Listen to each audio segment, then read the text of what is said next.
Hi guys, Matt here, just editing the podcast, and I've noticed that Mr. Mike Miller had a few audio issues. It sounds like his webcam was recording his speech and not his actual Yeti microphone. So unfortunately, he sounds a bit off compared to usual. Huw, on the other hand, he's fine, so standard audio for Huw, but unfortunately Mike will sound a little bit off.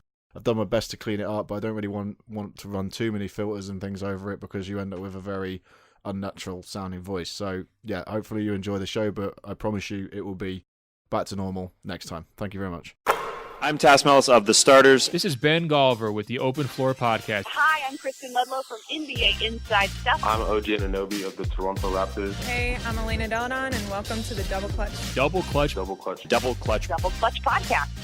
Hello and welcome back to the Double Clutch Podcast. I'm one of your usual hosts, Mike Miller, and tonight I am joined once again by Mr. Huw Hopkins. Pay the women! Pay the women! Spoiler alert, we may or may not be discussing some WNBA later in the pod after some fantastic news being announced today. If you're not already subscribed through your whatever podcast provider you choose to listen through, please make sure you do rate and review us. We appreciate that. It helps us spread the word.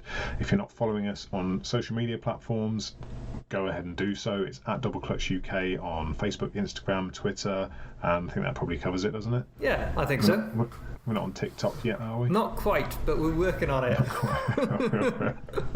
Excellent. Okay, so heaps of stuff to go through, really. Let's start straight in with it. We'll go with some key player returns. Kyrie Irving is back. He's back, baby. For the Boston. I'm going straight in with Boston. That's how long it is since I've seen him play. Oh, wow. For the Brooklyn Nets. He had a relatively Kyrie performance, but with an exceptional field goal percentage of 90%. What's your take on the return of Kyrie? Well, I think I've said multiple times this season on this podcast and on Twitter and everywhere else, I don't see the point in the Brooklyn Nets this season. I think if they get into the playoffs, they're going to be a bit of a waste of a spot because I don't think they're going to do anything. And we're not going to really know or care about them until Kevin Durant comes back. That's going to be not until next season, I think, is all reports that I've heard and read.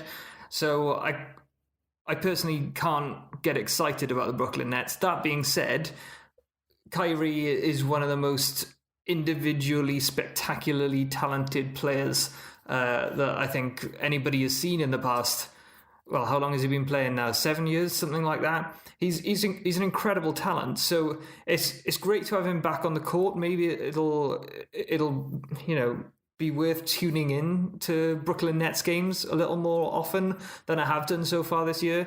But they've been perfectly average without him. I think they've been 13-13, I think the record was without him. And I think they actually had a losing record with him. So I'm not really sure how this is going to play out for the rest of the year for Brooklyn. But, it was good to see him. There were some fantastic highlights. He was back to being Kyrie, which is what a lot of people were worried about, I think, for good and for bad. I think people were a bit concerned that is it worth bringing him back so early? Should they just let him recover for the rest of the year?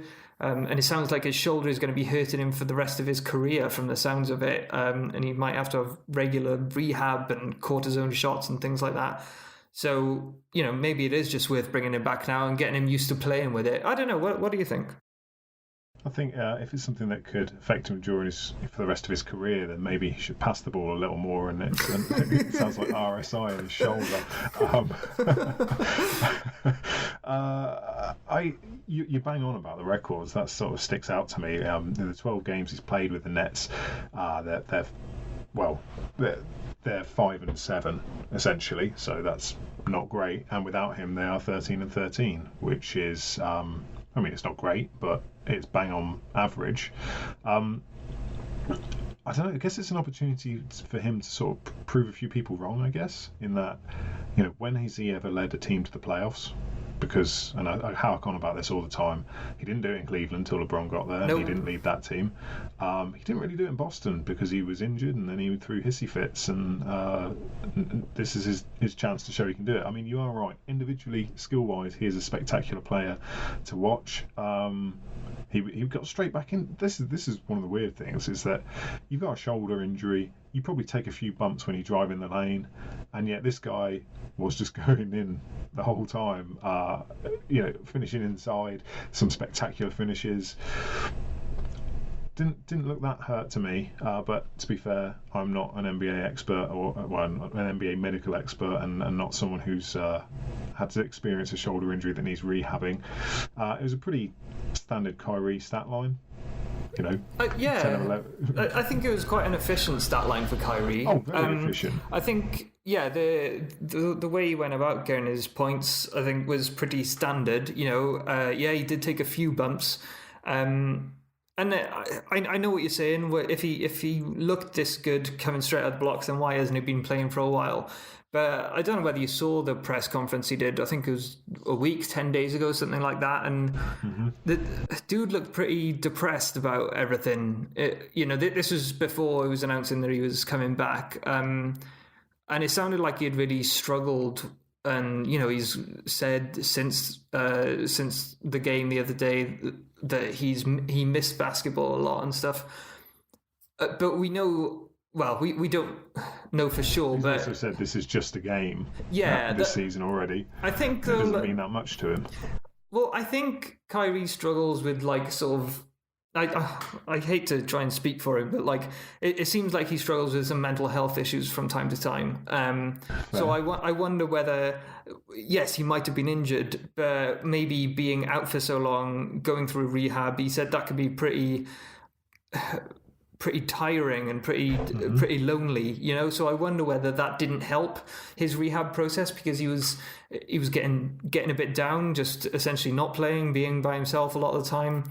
So I wonder whether that contributed and perhaps even extended the amount of time that he was off the court, because he didn't feel so confident and didn't feel so positive about his ability to play basketball because he wasn't playing basketball, if you know what I mean. Mm-hmm. It's difficult. I get that.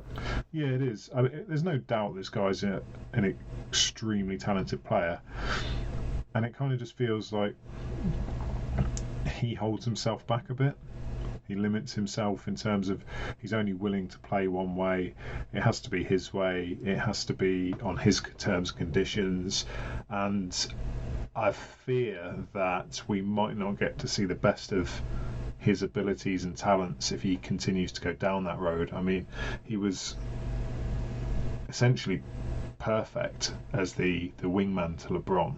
I mean, he could be the primary ball handler, the secondary ball handler, fantastic scorer, exactly the sort of player that LeBron needs beside him, and he wasn't comfortable with it. So he effectively limited Cleveland's success by asking out, and that was perhaps the best opportunity he's ever going to get in the league. Although saying that, he is, this Durant combination, when we see it, could be just next level stuff. Yeah, that's the thing for me. I think he does need to be with a player who is his equal or better, and that showed through in his years with LeBron, and perhaps hopefully Kevin Durant can get back to full health, and hopefully maybe that can come to fruition again next year. But what you're saying about sort of maybe he needs to change. I watched Uncle Drew recently. Have you seen Uncle Drew? No, I'm not watching that film. I tell you what, it wasn't that bad. It was hilarious in places, sort of funny in other places, and terrible in other places. But the whole story is predicated on Kyrie being a ball handling sort of ball hog and never passing to some of his other players, and I don't think he actually ever learnt that lesson throughout the entire film, which if that's a metaphor for Kyrie's basketball playing career, then I don't know, maybe this is the best that he's ever going to be, but we'll see. Yeah. Okay. Let's leave Kyrie and the reviews of Uncle Drew to one side for a minute. Let's move on to another player who returned from injury, Pascal Siakam of the Toronto Raptors, who's essentially been the lead player on this team so far this season. Just missed 11 games with a groin injury. During that period, the Raps went 6-5. He came back and they lost to some Western Conference team. I didn't bite on that at all, Hugh. Didn't bite on that. So they lost to your Spurs, obviously. I mean, I was letting you, figure it out for yourself. It's. I just wanted. I was just desperately waiting to antagonise you and get you raging on the pod, but no, that didn't work. It was a good game, though. Did you see that game? That was coming way back. They were down big at one point, but then DeRozan started going crazy. Obviously had that huge dunk. That's disgusting. I can't remember who it was on top of now. Chris Boucher. That's right, yeah. And that was amazing, and that sort of spurred everybody to, excuse the pun, I didn't actually mean it that time. That spurred everybody to get going again, and I mean, what a finish. That was a great game. But I think, Pascal didn't necessarily have the elite game that I think Kyrie had in his return, but he was still pretty good. I think even though it wasn't the greatest winning record, the fact that they went 6-5 without Pascal shows that, it shows the championship pedigree that the Toronto Raptors have now. Yeah, they might not have Kawhi Leonard anymore. They're clearly not going to win the championship this year. But to me, the record that they had and the way that they were able to, just keep themselves afloat for now, because Pascal's not the only player who's been injured this year for the Raptors. They've struggled with it all year. So I think it's good that they've got the. I don't know. They've got the culture. I hate using the word culture because, what the hell is culture? What does that mean? But they've got some grown-ups on that team, and they've got some people who still have a point to prove. Like OG Anunoby, he wasn't around during the playoffs, so he's wanting to up his game, and we know he can do that. There's. I think Kyle Lowry is loving life at the moment, and Serge Ibaka is playing really well this season, I think.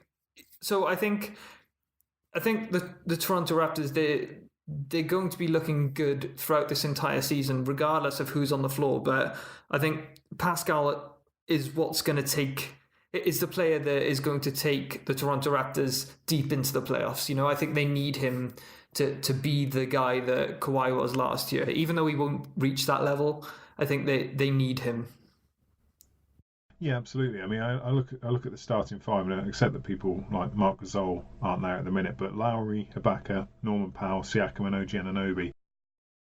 Is that you're talking about how far they can go? Is that really a starting five that other teams in the East should be afraid of? When you look at the talent, no, but the fact that they are, I think they're third or fourth as we're recording. Is it third? Oh, certainly, yeah. They've got the institutional wherewithal. They've got a good coach. That team may not be stacked with talent, but there's enough pieces there. Serge Ibaka is not going to be blowing anyone away, but he is a good veteran. I think they've been with and without Fred VanVleet a little bit this season. But they certainly have pieces. They certainly have pieces. I wonder if Siakam is quite at the level where he can lead them deep. I mean, this time last year, Siakam was just sort of and I accept that he got Sixth Man of the Year, had a Sixth Man of the Year, Most Improved Player of the Year, had a breakout season. But he was still very much firmly down the pecking order. This is his first year of his ascendancy to franchise player. I'm intrigued to see how far he can carry them and how he can fare being, essentially being the point of focus for playoff defenses to stop. Yeah, it is a completely different role. But when you say he was quite far down the pecking order, he might have been sort of in terms of the expectation, perhaps. But I think his production, he was probably second on the pecking order. But with all the greatest respect to Kyle Lowry, like I don't think he has ever been. Maybe I'm doing him a disservice, but I don't think he's ever been a true number 2. You know, he's never been the second guy on a team. I mean, he has not on a successful team. Yeah, anyway, that's what I mean. Not on a successful team. Their playoff success in the DeRozan Lowry era was sparse. Yeah, so let's put it that way. And I think actually, Pascal Siakam last season, he was the number 2. He might not have been considered it at the start of the season or even most of the way through the year, but he actually took on the one of the greatest scoring loads, and you know, Kawhi was out of the lineup quite a bit, and in those games that was when he really excelled and took his game to the next level. So I think he does have it in him, but the next stage for him is making, you know, not doing it just every 4 or 5 games. It's doing it every single night. And I think at the start of the year, he was doing that a little bit. Yeah, he was an MVP chatter. Yeah. He was really up for him. And the Raps desperately need him to be back in that MVP chatter if they're going to sort of continue this, somewhat of a fairy tale season, given the preseason expectations. Yeah. No, they're doing well, and I hope they can keep that position, at least a top 4 in the playoff spot, because I'd like to see them have home court advantage and you know, make a little bit of a run. You know, the players that they have there, they, like you said, they're not the most talented players in the NBA, but they've got a lot of heart, and I think they deserve to get to, like, you know, beyond the first round, and quite frankly, I think they could surprise a few people. You know, it'd be good to see them there. Yeah. Let's just quickly go back to that DeMar DeRozan dunk a second, because I watched that many times. If we must, I will go back to the DeMar DeRozan dunk. Just wow. Like, I haven't watched much wrestling ever, but Chris Boucher lying on the floor with his eyes wide open just reminded me of old school Undertaker lying down and then rising up. Like, just that face, it looked like a dead man walking. I can't remember who said it on Twitter, but someone said that Chris Boucher literally got rock bottomed in midair, which I did see that. Oh wow. I can't, apologies to whoever tweeted that. I want to give you credit. It was a great tweet, but it really was. It was. I think also it's sort of. I'm glad he got such a big highlight, because we don't have to go too deep into it now. But DeMar DeRozan has won Player of the Week, which is only announced earlier today, and he totally deserves it, because he's the past 10 games or so he's really turned his game around a little bit. Alongside LaMarcus Aldridge, they've sort of got back onto a good page together, working again, and it's what the Spurs need. They held on to that 8th spot in the Western Conference for like 3 days until the Memphis Grizzlies came along and knocked them out in that head-to-head game that they had. But I think the Spurs could still make a run towards the playoffs. I've got a little article coming out later this week about DeMar DeRozan, and one of the ways he's sort of turned one of the ways he's turned himself into an MVP caliber player in the past 2 weeks, and it's using a specific move where he runs through the lane, and I sort of break down that move in the article. So make sure you check that out in the next few days. Gush on Twitter over your admiration of this move, and it is a nice move. I'll give you that. That will be coming out very shortly, and the Spurs, I mean, history's on their side for making the playoffs. It's going to be one of those situations where you're going to remember where you were when the Spurs didn't make the playoffs, isn't it? JFK, when Elvis died, 9/11, and when the Spurs didn't make the playoffs. They all sound like the same sort of catastrophic event. There's only 3 games separating there's 7 seeds from 8 to 14 in the West. That's going to be a tight run for the last 4 40 games or so. But anyway, we're not going to talk Spurs apparently. So let's move on to the next one, which is another return for Bradley Beal this time. Missed 5 straight and 7 of the last 8 games. Wizards were 3-2 over that 5-game period. It was a lower right leg injury, and I hope these aren't flare-ups of the leg injuries that sort of plagued his first 4 seasons in the league. He had a nice little run in the fourth quarter, but not enough to stop them from losing. The Wizards losing by 11 to the Jazz. In 27 minutes, he put up. Interestingly, he missed all 7 of his threes that he attempted, but he still put up 25 points to go with 4 assists and 1 rebound and 1 steal. Your thoughts on the return of Beal and what impact he could have for this Wizards car crash? That's the Not thing that with leading this in any way, shape, or form. Well, I mean, I do feel bad for the Wizards because I think actually this is probably the best coaching season that Scott Brooks has done in the past few years. They've been plagued with injury, not just with Bradley Beal, but I mean Isaiah Thomas can't stay on the court, the poor guy, because he keeps getting ejected and banned from the games. But they've also had what's the big guy's name? Thomas Bryant. And a couple of other players come to mind. I think Troy Brown has been in and out of the lineup a little bit, and when I look at their roster, don't get me wrong, there's no all-stars on there apart from John Wall and Bradley Beal, who both of whom have missed huge chunks this year. But a lot of their sort of secondary and third players, they've also been out, and you don't sort of realise how good they are because they're up and comers. You know what I mean?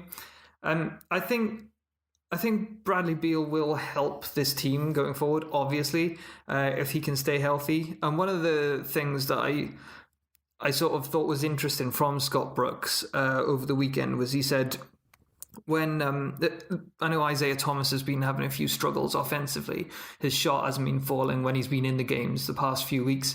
And he said Isaiah Thomas works well off Bradley Beal. Maybe there's a bit more space because there's more of an offensive threat elsewhere on the court. But I think that showed in the game over the weekend. I think in the first half Thomas was 4 of 5 shooting and had 8 points. And they were all pretty good looks. But he did have to make a move. They weren't just open jump shots. He was in the thick of the offense, but the majority of them came when Beal was on the floor.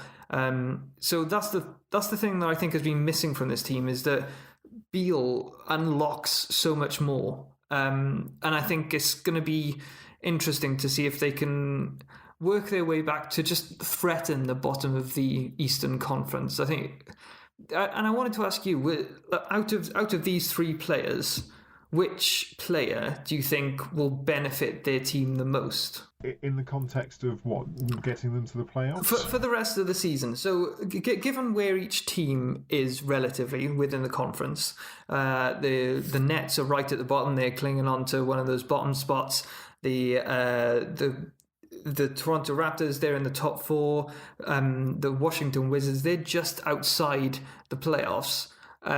So Pascal, how far can he take them? Can he take them to the 2nd seed? With Kyrie, can he push them above the 8th spot? Can Beal get the Wizards into the playoffs? Which team do you think will benefit most from their star player returning? See, I already think that Toronto are at their peak. Essentially, I don't. I mean, maybe they can nick the 3rd spot off Miami. But I think it's probably Beal could have the most impact on this team, purely because he's going to have the highest usage. He is just a scoring sensation when he's on. The numbers he's put up so far this season, outside of injury, have just been incredible. But ultimately, I guess that doesn't really translate into winning. I'm yet to be. I'm for want of a better word, I'm a bit of a sourpuss when it comes to Kyrie. My faith in him is limited. So I think in terms of who could have the most impact, see, it's difficult because if you've got MVP Pascal, but they're already in the position they've been in. They're already the four. They're in the top half of the standings for the playoff seeds. But I can't see, as great as I can see Beal's season being individually, I can't see him dragging them to the postseason. And I almost, half of me feels like, why have they even brought him back? Just finish in the bottom four and get that evened out 14.5% chance at the number one pick, which kind of means by default it's Kyrie. But I don't want to say that. It's interesting you say that though, because like you said at the top, they were 5-7 with him, so yeah, he came back strong. But I personally think the Wizards could make a push for that final playoff spot. If Beal can come back for the rest of the season, I agree with you. I don't know why they would want to, because they're not going to make any dents there. But at the same time, I think, the Wizards have really struggled the past few years. I think any sort of hope and excitement that team can have, I think would be kind of cool for the city of Washington. And also, I agree with that. I don't know whether you listened to the podcast the other day. Who was it on? Was it a low post one? It was Ted Leonsis, the owner. Yes, it was. Yeah, it was a really fascinating podcast, and I've actually got a lot of time for Ted Leonsis. I think he's one of the better NBA owners, even if the Wizards have sucked the entire time he's been there. I don't think that's necessarily been his fault. And that sort of that. I mean, but we might disagree there. But look at the other. Look at the other teams that he's got. The Capitals and the Mystics. They've both won championships in the past few years. Oh, okay. Oh, you mean outside of you're talking from a multi-team sort of position versus the Wizards in isolation? I think the Wizards have had a lot of bad luck. Whether or not we agree They've with, had a lot of Ernie Grunfeld. Yeah. Now they finally got rid of that guy, didn't they? Yeah. That took far too long to happen. But the way that he goes about his business, I think, he likes loyalty, even if that person sucks, apparently. But I think that sort of investment in loyalty, it does speak volumes around the league, whether it's to the players or other coaches that might come on board, or even GMs in the future. You're going to attract good talent that way. So they might not be competing for a championship in the next 2 or 3 years, or even 5 years. But I think if he gets a bit of time and a bit of luck on his side in terms of health, I reckon a good team could be built there, and we could see them competing for a championship in the next 4 to 10 years at some point. I love your optimism, but he's been involved with that franchise since Jordan was there. They have not. When was the last time I thought they signed Abe someone? Pollin was the other owner of Jordan. So he was the owner, but Ted Leonsis was a minority owner and ended up taking over it as Abe sort of slipped off his mortal coil. Is Abe Pollin dead now? Yes, I haven't just killed someone. No, I believe he. Well, if he isn't, he's going to be looking good for a guy who's probably close to 100. But yeah, he took over from him. But I'm pretty sure he was a minority stake owner as far back as then. But maybe I cannot see it. I just think the Wizards are. The Capitals and the Mystics aside, the Wizards are just not what I would call a functioning franchise. But that's cool. We can disagree on the Wizards. No one's going to notice anyway. Although if you're in what was it, 4 to 10 years, you can come back at me when they. Yeah, I'm writing that one down. Okay, so that's players who have returned. Let's look at a player who is returning. In fact, it's not even returning because he wasn't here yet. Yeah, he hasn't played since the preseason. He's not played an NBA game. It's Zion Williamson, the number one draft pick, the next coming of the whatever you want to call it, but a form of goat. A pygmy goat. Yeah. What are your expectations for Zion? He's coming back against the Jazz on today's Tuesday the 14th. He's coming back on Thursday the 16th. How big an impact do you think this guy's going to have? My expectations for him, 0. And you know what? I'm very happy about Interesting. that. Like, I've moved on in life. I was super excited about him in the preseason, but since then we've seen Ja Morant. He's basically already won the Rookie of the Year contest in my incredible. eyes. You've also had a huge number of storylines. Obviously, the Golden State Warriors are no longer here. You've got the LA Lakers. There's some good stories there. You've got Luka turning into an MVP candidate. There's been so many storylines this year that for the dedicated basketball fan, it's just sort of like, who cares? I've got a lot to go on right now. That being said, that being said, because I don't care, that's going to make it oh so much sweeter when he does come back, and I see him launching from close to the free throw line just to catch it and off the backboard alley-oop from Drew Holiday or someone. It's going to be incredible to see him back on the court, but I don't think it's going to be just slot him in and here is the new Rookie of the Year candidate. I think he may struggle to average 10 points or something for the rest of the season, or certainly in the first 20 games he plays, because they've got a system that they started to build. They've been building around Brandon Ingram. They've brought the veterans to play a bit more, and they've been playing well with those veterans.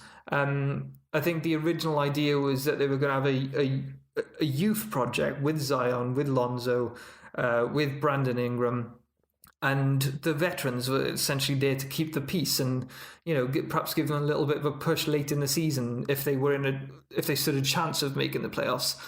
I don't. As much as they've been playing better as of late, because the veterans have been playing more, I just don't see them making the playoffs. That Western Conference race is like you said, it's incredibly tight. For that final 8th spot, and I'm pretty sure the top 7 are all going to make it. Whether or not it's in that order, I don't know, but they seem to be.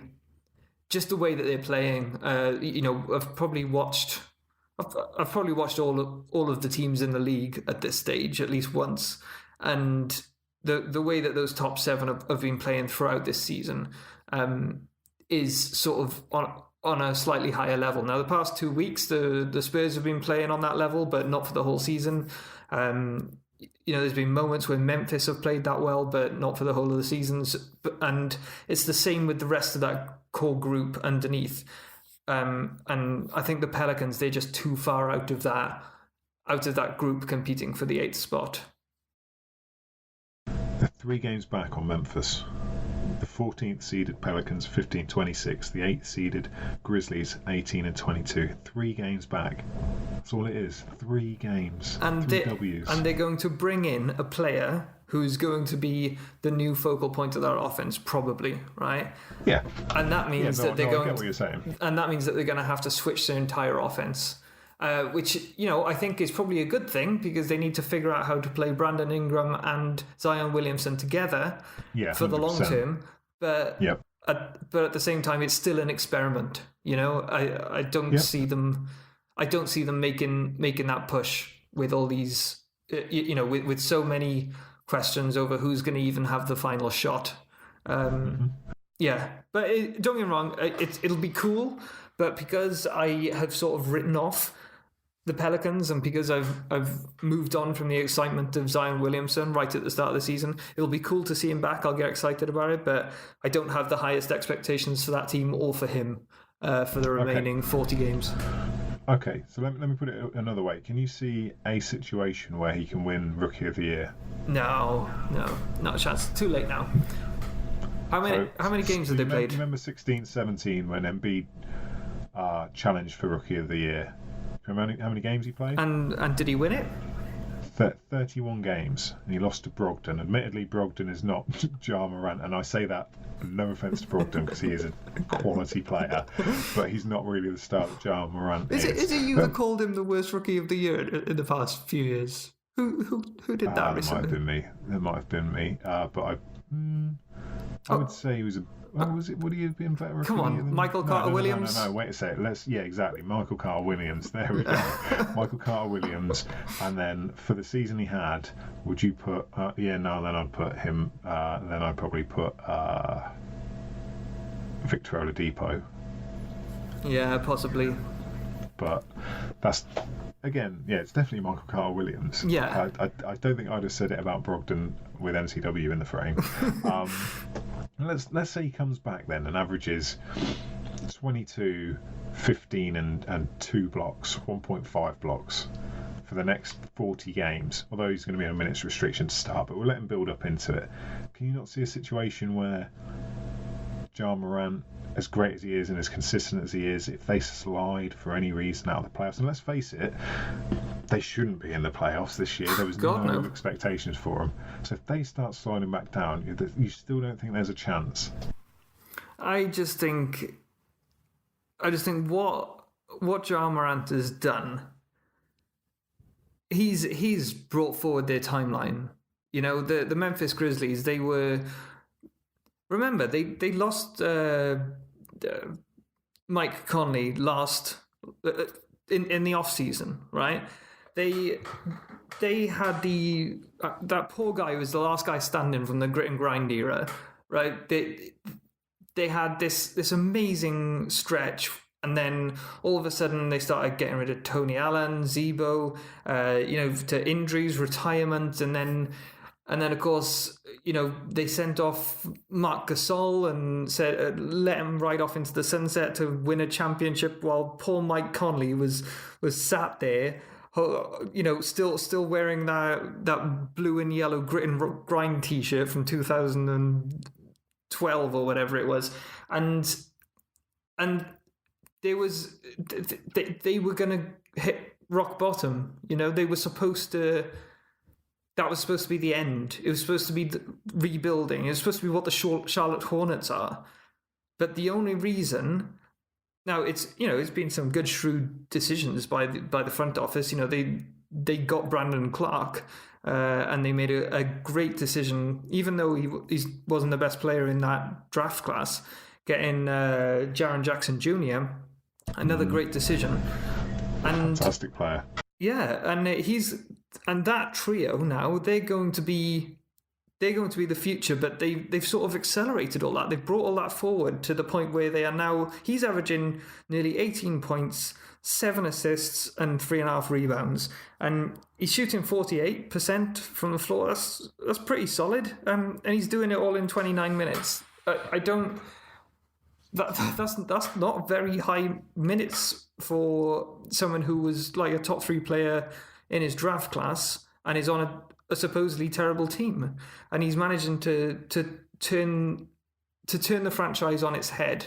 They were going nowhere, and now they have the brightest future of maybe any team in the NBA right now. I think. Yeah. I don't see not how. Far off. I don't see how Zion can. Because also, going back to that year that you mentioned, the 31 games. I'm sorry, he was never going to win it with 31 games. But correct me if I'm wrong. Wasn't Embiid playing a game, then missing 2 games, and then playing again? Well, he missed the previous 2 seasons completely. Yeah, but that season he was present throughout the year.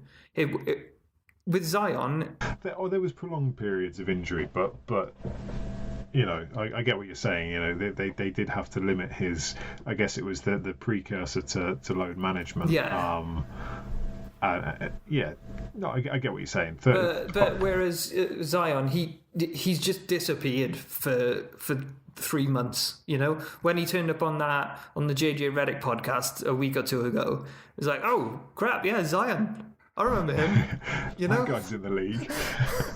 And I think if that's the effect, if you're only coming in halfway through the year, I think the voters, the people who vote for this, the geniuses like Zach Lowe and Woj and Bill Simmons and Kevin O'Connor, they're gonna look at that and think, well, where was this guy? And he was nowhere, of course, because he was injured. And I feel bad for him, but He's not going to win Rookie of the Year.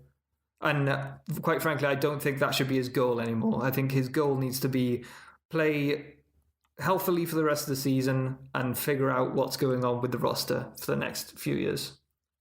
Yeah, I mean, I'm with you to the extent that it's going to take a miracle, and not a small miracle, like a full-blown.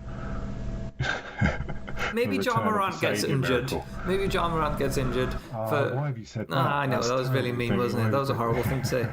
But maybe he misses the rest of the season for some reason, then he stands a chance. Fair. Okay. Yeah, no, I agree. The body of work that Ja Morant, he might be, outside of Luka, the player I've watched most this season.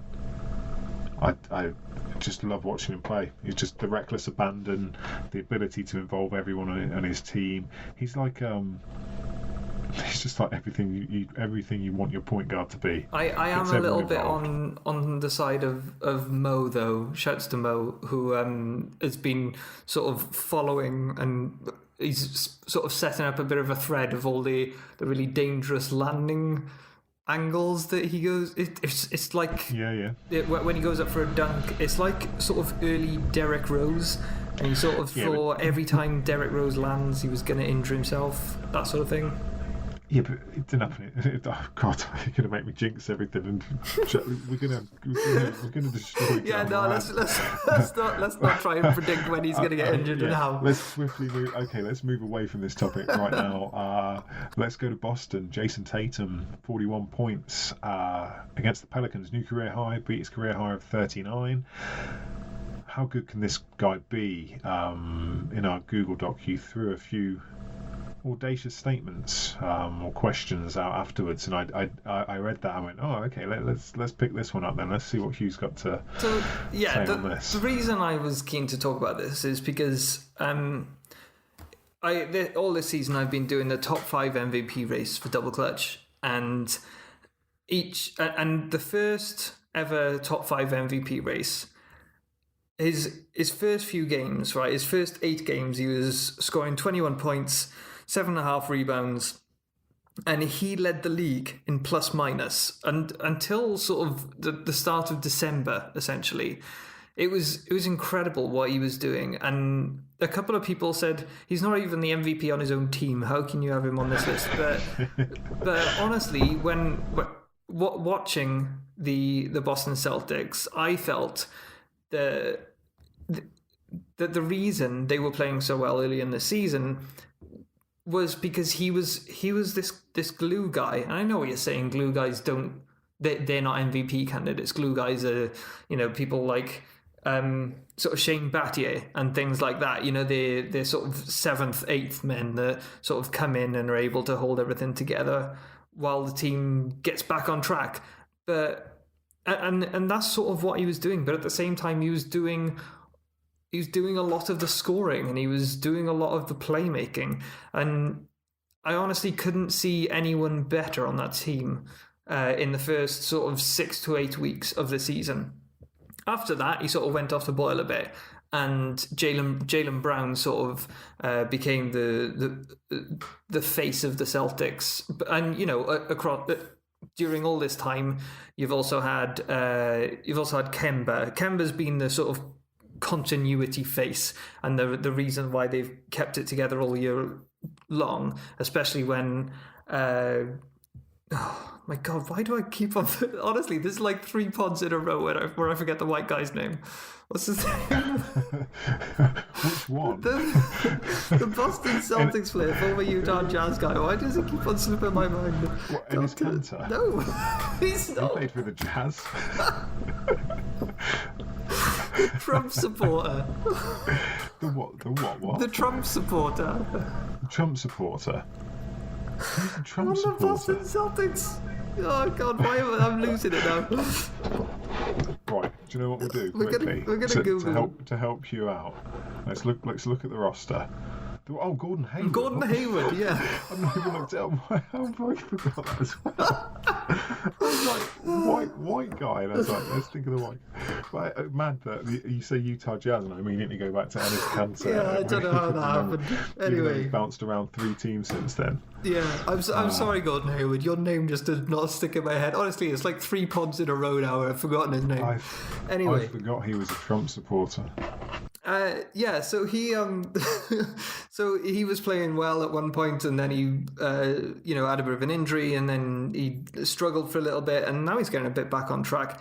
But honestly, right at the start of the year, I thought Jayson Tatum was probably the best player on the Celtics. It didn't last, and it hasn't lasted the entire year. But I'm wondering whether he could actually be an MVP candidate in the future.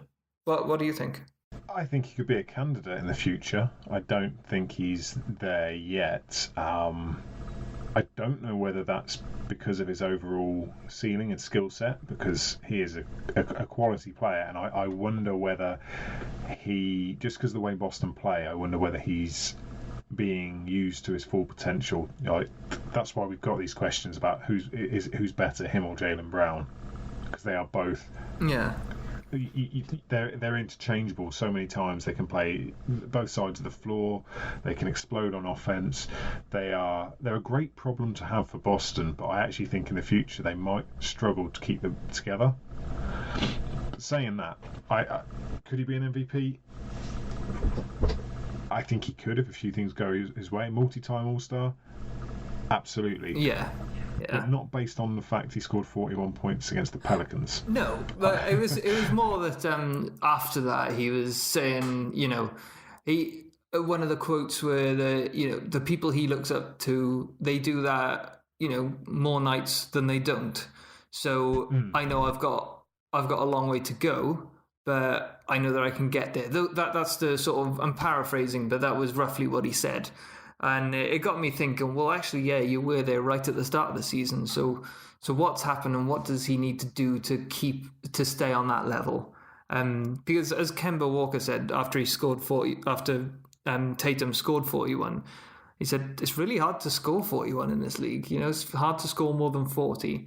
But James Harden, and you're averaging what, 38? I mean, God, what that guy is doing is incredible. But yeah, I just thought it's worth flagging up just to say that we've had this conversation that in 3 years, when he is an MVP candidate, we can say, just like when we were talking about how the Wizards is going to be champions in the next 4 to 10 years. You're going to bookmark this pod. Excellent.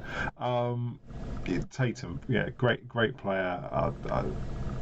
Definitely outdueled Brandon Ingram in that one, who's also having, as we said before, an incredible season. Let's stay in Eastern Conference. Philadelphia slipping, now 5th in the East. Are you ready to panic on the Philadelphia 76ers? Since they flexed on Milwaukee on Christmas Day, they're 2-6 over the last 8 games, and they've lost 6 straight on the road. It's concerning, isn't it? There's been a lot of chatter on social media that, it might be, and on podcasts and things like that, it might be that these two guys, they don't work together.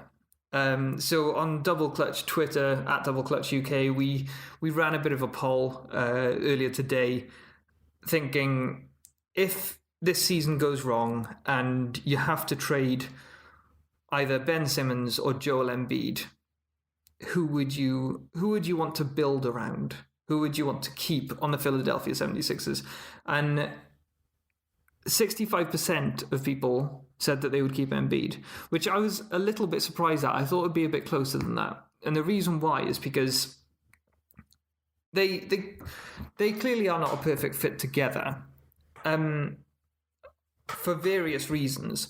But I think if you got rid of Embiid and turned the team over to Simmons and essentially built the team for him, it would look a lot different.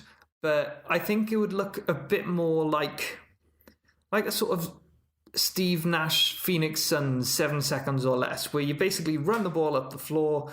I mean, Ben Simmons is not the 3-point shooter that Steve Nash was. I mean, this season he's not the 3-point shooter that Dwight Howard is. But I think there's a lot to be said for essentially getting rid of the biggest piece of furniture on the court and just turning it over to the quickest, most athletic, and sort of best vision player on the team, and just running him with 4 shooters and 4 people who can run the floor, and just say, okay, just find these guys and let them hoist up some threes. I think it could be. I don't know if it could be a better product than it would be if you built around Embiid instead. But I think it's an interesting conversation to have. Because just to clarify, then, the 65% who voted for Embiid, you're not in that camp. You're in the 35%. That's not what I said. Okay, I was simply laying out. I think my vote would be don't trade either of them. Oh, come on, man. Because I think they've... I voted in the poll. Yeah, who did you vote for? Keep Simmons. Yeah. I just think 65% to keep Embiid. That's a big... I was surprised by that. I was surprised at the difference, you know? Yeah.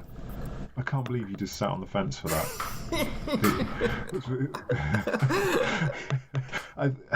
See, for me, like, they both have their limitations. We saw how Simmons can disappear in a game against, last night against Indiana. But he's there more in terms of health, long-term health. I worry, and I get that this finger thing is not Embiid's fault, which, by the way, is one of the most interesting angles I've seen a finger point at. That was what a great injury. manky. I think it was the No Dunks pod. Someone referred to it as looking like he was holding a cigar.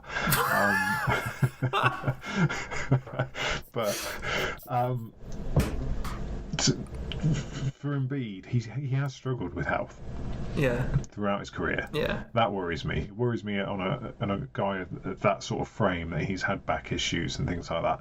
It worries me that he can be an MVP, but only if he wants to be, and only on his terms, and only if he can be bothered. Yeah. And we saw him, like I said, Christmas Day against Milwaukee, fantastic, but he isn't able to, whatever it is that these MVPs have in them, not even just, let's go beyond MVP. You talk about people like Kobe and Jordan that have this sort of cutthroat killer instinct that's beyond everyone else in the league. I don't want him to have that. I just want him to have sort of half of that. I want to give a shit. Yeah, exactly. That's it. And that's I just don't think he does to that degree, which is, he said all the right things in the off season. He cried at the, and I'm not disrespecting him for crying. That to me, that matters. That's a good thing. Yeah, exactly. Suggested he was, did give a shit. But here we go again, and it's just, I think when he's played best so far this year, he got called out by the NBA on TNT guys. And he came back, and then he had a stretch of games where he was incredible. And like he said, on Christmas Day, when the whole world was watching, it was against Milwaukee, was it? Yeah. He was amazing. And then he came off the back of that, and he said, people forgot who I was and what I could do. I was like, yeah, you're damn right we forgot. Because there are long stretches where you don't do anything like that. But that being said, I think... I haven't worked this out. I'm just sort of going on my head, but he's probably like top 10, top 12 player in the league. And I think Ben Simmons is probably top 25, So I think I would rather Joel Embiid, but in terms of the guy who gives a damn every single night, it's got to be Ben Simmons. He really cares. And he doesn't care enough to jack up a 3-point shot, but he cares enough to, he's actually a pretty damn good defender. Not the best in the league, but he's certainly a positive on that end. And I think the angles that he sees, and he's actually very good playing the screener on the pick and roll. He's done that quite a few times now with well, with a couple of players on the team as ball handlers, including Josh Richardson, that is a good offense for them when Joel Embiid is out. But at the same time, what was the record they said? You said, was it 2-8 or 2-6 they've gone since Embiid has been out? So they clearly need Embiid. Since Christmas Day. Oh, since Christmas Day. Been out. Yeah, Embiid's only been out a couple of games now. 2 or 3 games, right? But they clearly need Embiid to be the best player on the court. But at the moment, I think the team is built for Embiid, but with the wrong personnel, if you know what I mean. I think if it's going to be difficult for them to stay together long term. But I can't see... Is it coaching? Is that the issue? I think it's partly coaching. If if Brett Brown's not able to get into the guys' heads that they need to start shooting from distance, then that's an issue for me in this league. Like last night, I was surprised. They went 6 for 33, which is, I was surprised they took 33 threes last night. So 18%, that's horrific. Indiana 10 for 26, so 36.5. Effectively, that's the difference in the game. Yeah. Easily more than. And if you look at how the Sixers play, they are a throwback team. They're built around a big guy, and if we had to pick one or the other to build a franchise around, what was the last championship winning team that had a big man as their core player?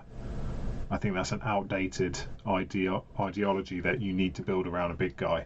To me, in this day and age, I am a Kurt Goldsberry follower, disciple. Sprawl ball. They've become limited in their roles. They are not the dominant forces they once were. But if you look at this team, they rank 23rd in shots at the rim and 24th in threes. That is the anti what the league is doing now. Josh shared the Goldsberry map in the Slack earlier, and it showed you the 200 most regular frequent shots in the league at the minute, and every single one of them is either right around the arc at the 3-point line or in the paint at the rim. I didn't check it, but I wonder what it would be like putting the Philadelphia shot chart on top of either one of those and seeing which one it looks like most. That would be interesting. It really would. I mean, and they are still a great team. If we put them back in the 90s, they'd be awesome because they're fifth in mid range. So it's a weird one. Like you mentioned that they'd look like the Steve Nash if they sort of built around Simmons. I think they'd kind of look like a blend of that with this Milwaukee, Giannis-led Bucks, where we've got effectively the biggest guy on the floor is an amazing ball handler, is athletic, is the fastest guy on the floor, and in fairness to him, there are a few things in this league to me as beautiful as Ben Simmons on a fast break. The way he soars, it's like magic. It's like watching Magic Johnson and Showtime Lakers. It really is. Yeah, two hands above his head. The way he arches his back as he takes off, it looks like to me like those manga animations where they suddenly they're paused in the air, and then it has all these conversations going on whilst they're in the air, and sort of you can see the lines flashing by them, and that's what it looks like to me. And this guy's an incredible finisher. Some of his moves against Indiana last night were just amazing, spinning, taking contact in the lane, and still just finger rolling with finesse. It's one of my favourite things to see. But I think there's a combination of personnel here. We knew they were going to lose 3-point shooting when Redick went, but that's a huge drop off. Jimmy Butler obviously as well. Josh Richardson, he's playing well. Fairness, he's just got Player of the Week, which to me is something I don't understand as well. I get the Sixers are 2-1 over the last week, and Josh Richardson is named Eastern Conference Player of the Week. Well, I mean, Carmelo Anthony has also won that award this year. I don't put a lot of stake into it. That's a complete travesty. That is, and I can kind of see why Josh Richardson would get it. But it's interesting that if you start talking about the 76ers, there are 2 names that you talk about. Yeah. And then maybe you'll talk about a third person. And more often than not, it's probably going to be the contributions of Al Horford. And yet here we have, and then probably Tobias Harris. And here we have Josh Richardson as a Player of the Week. They have got an abundance of talent. Yeah, there's they just really something's do. not clicking. Yeah, it's going to be interesting to see where they end up this year, and because I think honestly, like, part of me thinks once Embiid starts approaching the playoffs, I think he's going to kick it up a gear, and I reckon he could be. I don't know. We'll see. We'll see what happens. Yeah, I predicted them to get to the finals at the start of the season. Yeah, ditto. I'm pretty sure you did as well. Yeah, we were on the same pod. So they've obviously got enough there to get people salivating at this team's potential. They're just not reaching it. No. Let's quickly hit the Jazz before we go really, really long.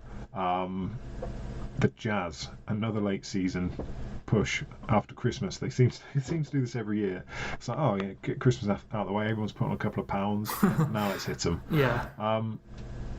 Conspiracy corner, I'll put my hat on. Could this be, seen as that's happening more often than not in the past few years, could this be a masterful stroke by the front office, essentially, to take it easy for the first 30 games and preemptively load manage the team, and then just to tighten the screws up when everyone else wears down? That's a very interesting theory. I think there might be something to that. It's ridiculous if it is. That's next. It is. But like whether or not it's planned or not, I don't know. But I think there's something to be said for playing yourself into shape. Players do it all the time. Players have done it in the history of the NBA, where they start off seasons slowly and get better and better. I mean, God, Nikola Jokic is certainly one for that. But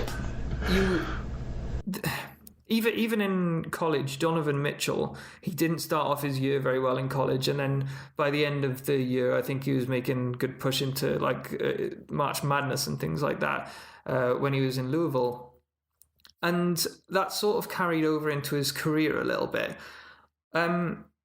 But also, I think they have struggled with different injuries and things like that. They've also had a bunch of new people that they've incorporated into their system. So I do understand that why it was a little slow to build, and I think they're still figuring that out a little bit. That being said, I want to run through a couple of the teams that they've been on this amazing win streak. I want to run through all of them, please do. This is the next point I was going to make. I'm not going to run through all of them because I think it'd be a bit mean. Because they have had a couple of wins. I think they have played the likes of the Miami Heat and the Lakers and the Sixers during that run, but they've played Orlando Magic twice, Charlotte Hornets twice, the Detroit Pistons, the Chicago Bulls, New Orleans Pelicans, and the Golden State Warriors in this stretch. They have beaten the LA Clippers, but losses to the likes of the LA Lakers, the Miami Heat, Oklahoma City, I think those losses are a more accurate reflection of where the Jazz stand in terms of their hierarchy in the league. Yes, they are. Is it joint third at the moment that I think they are in the Western Conference? Mm-hmm. I think, they're with that pack we were talking about earlier. They're joint second. Sorry. Yeah. So they're not as good as the Lakers. I think also the Clippers are going to get better, even though I'm quite surprised at how long they're taking to get themselves together. The Nuggets are obviously playing well. The Spurs are definitely going to make the playoffs. Oklahoma City Thunder have surprised everybody. I think I thought they were going to play well, but I didn't think they were going to play this well. And I think the Jazz are probably in the middle of that mid tier that we've been talking about. I don't see them. I don't know. Maybe they can keep going. Maybe I'm not convinced of myself now. Maybe they can keep going and make it to the Western Conference Finals. I just don't see them getting much further than that this season. I don't. I'm expecting some sort of regression here because of the last 9 they've won straight. Only one was a plus 500 team. Yeah. So I'm expecting some regression. That said, the Conley injury has seen Jingles resurgence. Yeah. Do you reckon when Conley comes back he should start, or should he come off the bench? I would bring him off the bench. I mean, as much as I've just said, only one of those games was a plus 500 team. that would have, even if it's, it's still, this is NBA talent they're playing against, that's a 9-game win streak. That is going to have built some confidence and some essentially some sort of I can't think of the word now, but they're in a rhythm, they're in a flow. I would ease him back in gently. There's no doubt that he can offer the team more than he has done so far. It might be that he's great as a backup for Donovan.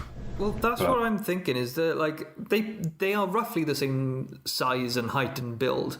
They I don't think Donovan is a pure point guard. I don't think he ever will be. No. But and I think Mike Conley is a pure point guard, but I think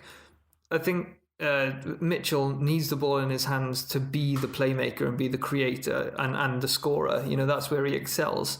And I think he's better alongside the likes of Ingles or Bojan Bogdanovic, where you've got a slightly bigger ball handler who can see over the top of offenses. And Bogdanovic doesn't really pass or get many assists, but he's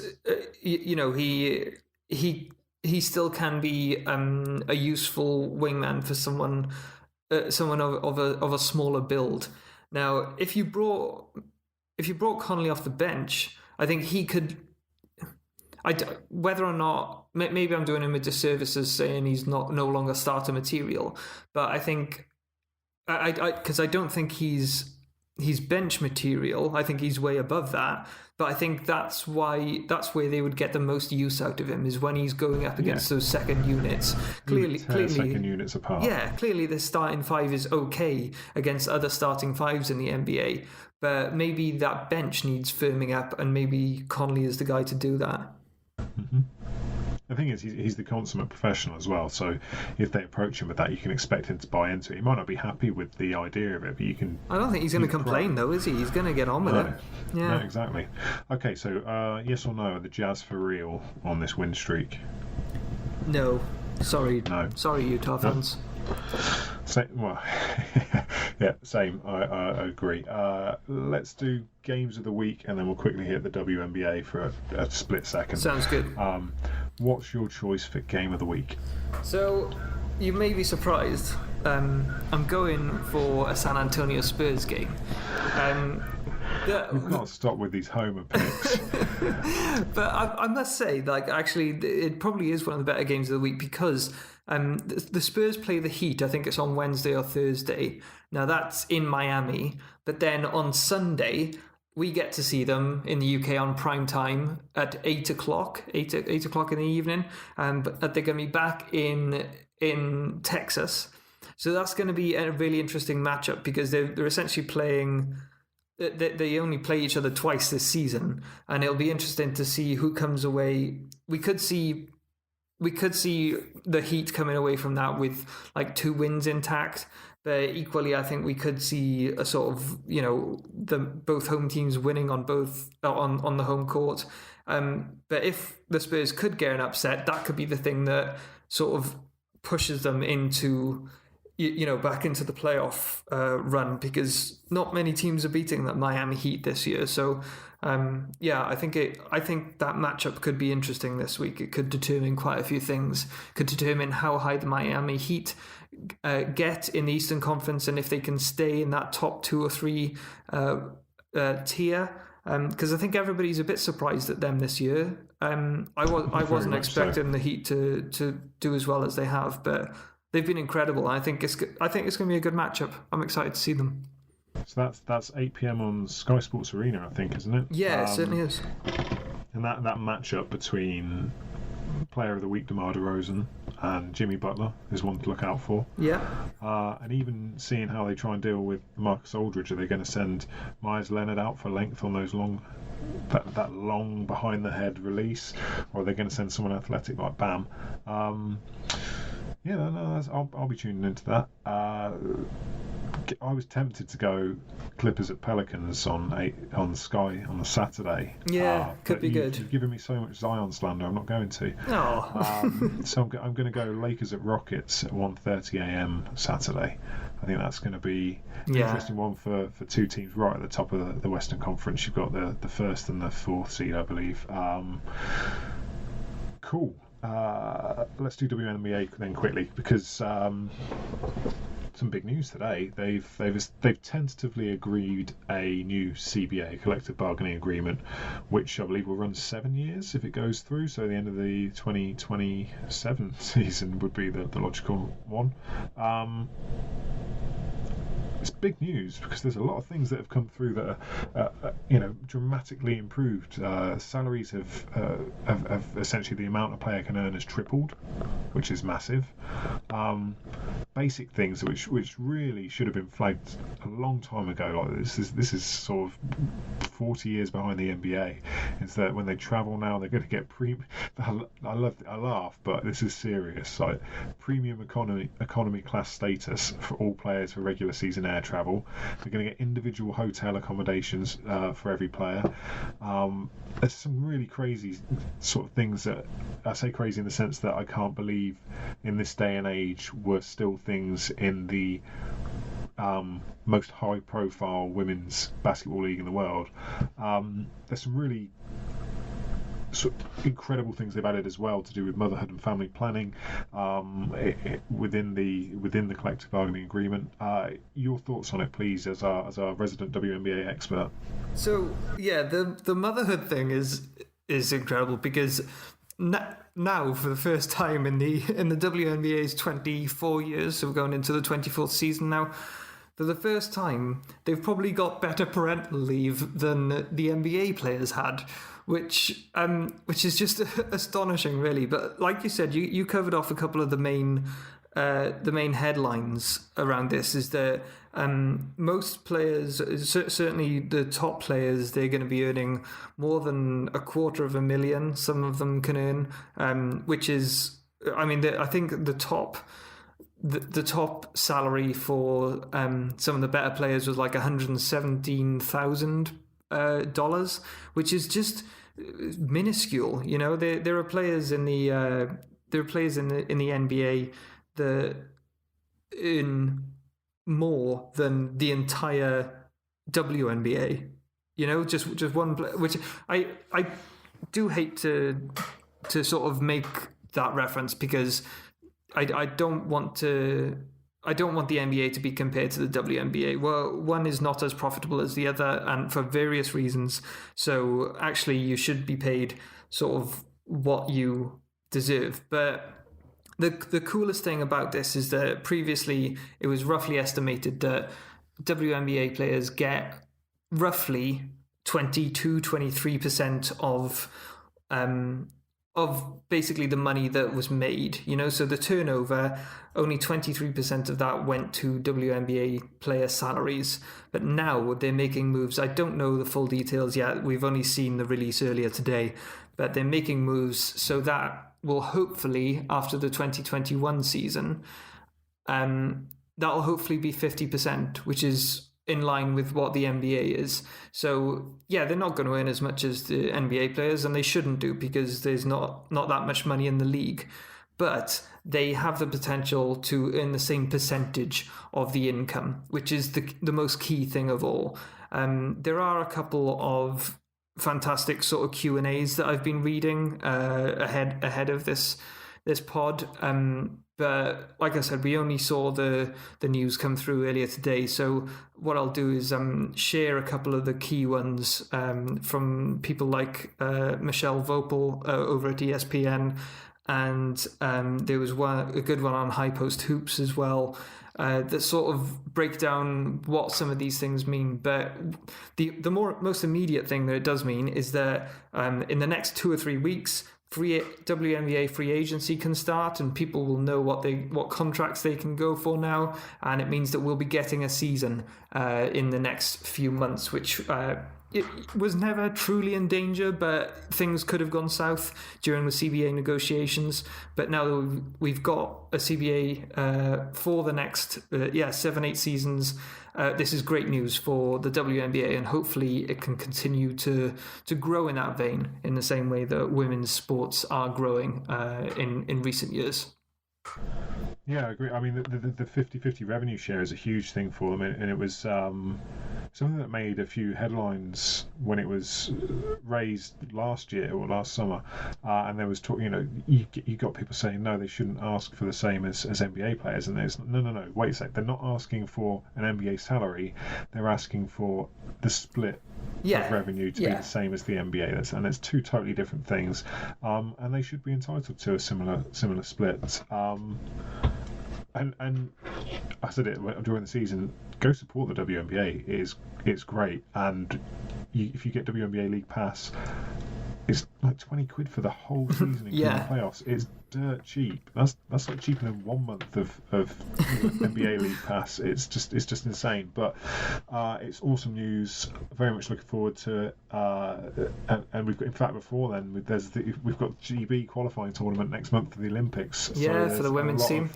Lots of good women's basketball. Yeah. Awesome. You got anything else you want to add before we close up shop? No, I think that's good. It's been fun getting back on the pod with you. It feels like it's been a while.